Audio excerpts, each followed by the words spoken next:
एक जंगल में बहुत पुरानी गुफा थी, जिसमें एक उल्लू राज करता था। हालांकि उस गुफा में कई तरह के जीव जंतु मौजूद थे, लेकिन उल्लू की अपनी एक अलग ही सत्ता थी। दरअसल उल्लू गुफा के अंदर ज्यादा ताकतवर पक्षी था। उसकी अंधेरे में देखने की प्रतिभा ही उसे बाकी जीवों से ज्यादा खूंखार बनाती थी, और वह इसी का फायदा उठाकर गुफा के अंदर अपना डर बनाकर रखता था। क्योंकि गुफा में हमेशा प्रकाश की कमी होती थी, जिससे उल्लू का मुकाबला करने की हिम्मत कोई नहीं जुटा पाता था। एक दिन उल्लू गुफा के अंदर सो रहा था। उसी वक्त गुफा के अंदर मौजूद छिपकली मकड़ी से कहती है, यह उल्लू तो रोज हमारे दोस्तों को खा जाता है, जिससे हमारी जनसंख्या कम होती जा रही है। हमें इसके लिए कुछ करना चाहिए। मकड़ी ने कहा, हम भला क्या कर सकते हैं? उल्लू बहुत मजबूत पक्षी है, उससे लड़ पाना हमारे बस की बात नहीं है।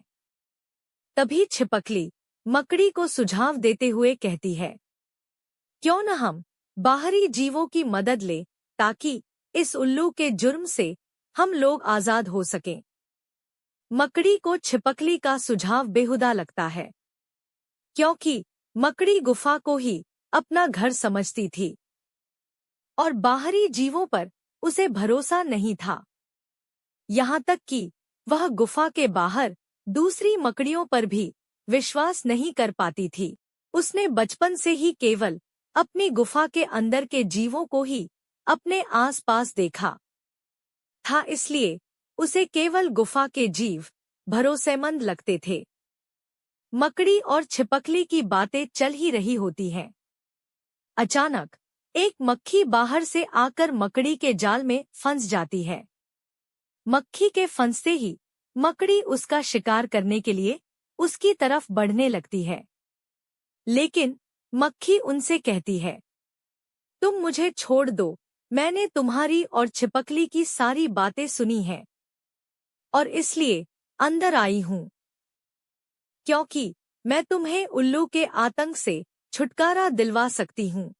मक्खी की बात सुनते ही मकड़ी रुक जाती है और वह छिपकली से कहती है, क्या हमें उसकी बात का भरोसा करना चाहिए?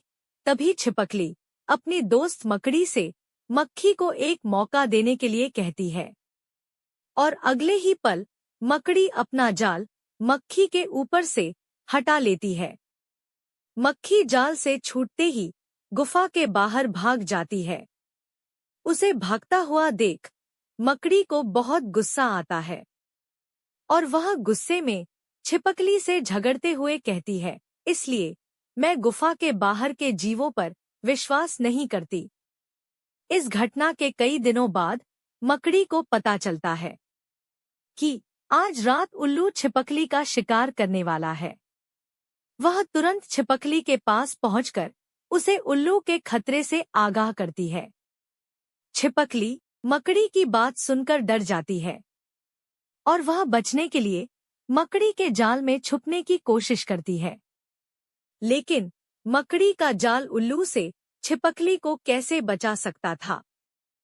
छिपकली ने आज तक गुफा के बाहर कदम नहीं रखा था, इसलिए वह बाहर भी नहीं जा सकती थी और अंदर उसके पास केवल रात तक का वक्त था।